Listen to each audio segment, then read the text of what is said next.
হুম, কি সুন্দর গন্ধ চপের। দাদা, ও দাদা, আমাকে দুটো মাংসের চপ দিন তো। এত রাতে শ্মশানে একজন মহিলাকে দেখে হরেন বেশ অবাক হয়, কিন্তু কোনো কথা না বাড়িয়ে দুটো চপ দিয়ে বলে, এই নিন আপনার চপ। যখনই বউটা চপ নেওয়ার জন্য তার হাতটা বাড়ায়, তখনই সেই হাত দেখে হরেন চমকে ওঠে। সে দেখে একটা কঙ্কালের হাত। আহা, কাঁদিস না বাবা, কাঁদিস না। এবার চুপ কর। তোর বাবা খুব ভালো মানুষ ছিল রে। এত তাড়াতাড়ি ভগবান যে ওকে তুলে নেবে বুঝতে পারেনি। কেন এরকম হলো বলো তো জেঠু? এখন আমি কি করে সব সামলাবো?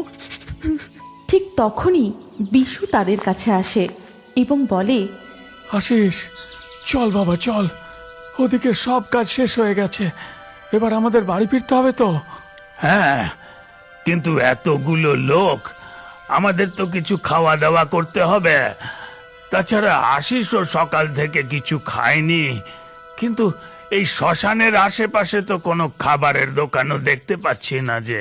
ঠিক তখনই বিশু দূরে একটা চপের দোকান দেখতে পায় আর বলে, ওই দেখো নগেনদা, ওই দূরে একটা চপের দোকান আছে, চলো ওখান থেকেই আমরা সবাই চপ কিনে খাই। তারপর তারা সবাই মিলে হরেনের চপের দোকানের কাছে যায়। আসুন দাদা, আসুন আসুন। কি চপ খাবেন? বলুন, ভেজ না নন ভেজ? ও বাবা, তোমার কাছে ভেজ নন ভেজ দুই আছে দেখছি। ঠিক আছে, তুমি সবাইকে একটা করে আলুর চপ আর একটা করে মাংসের চপ দাও।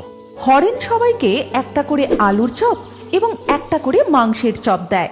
সবার চপ খাওয়া হয়ে গেলে বিশু বলে, আরে দাদা, এই মাংসের চপগুলো তো খুব সুন্দর হয়েছে, একটু অন্যরকম, কেমন যেন ওই তন্দুরি তন্দুরি গন্ধ। ঠিক বলেছিস বিশ্ব, আমারও আলুর চপের থেকে মাংসের চপটাই বেশি ভালো লেগেছে। ঠিক আছে, বলো ভাই, ওই ওই সব মিলিয়ে তোমার কত টাকা হলো? চপের দাম মিটিয়ে সবাই শ্মশান থেকে চলে যায়। দেখতে দেখতে সন্ধ্যা নেমে আসে। হরেন তখন দোকানে চপ ভাজছে। ঠিক সেই সময় দিলু সেই রাস্তা ধরে সাইকেল নিয়ে ফিরছিল।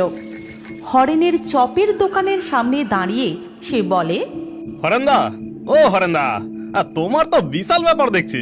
কেন রে দিল, আমি আবার কি করলাম?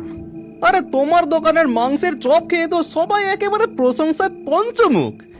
যেই এই শ্মশানে আসছে সেই তো তোমার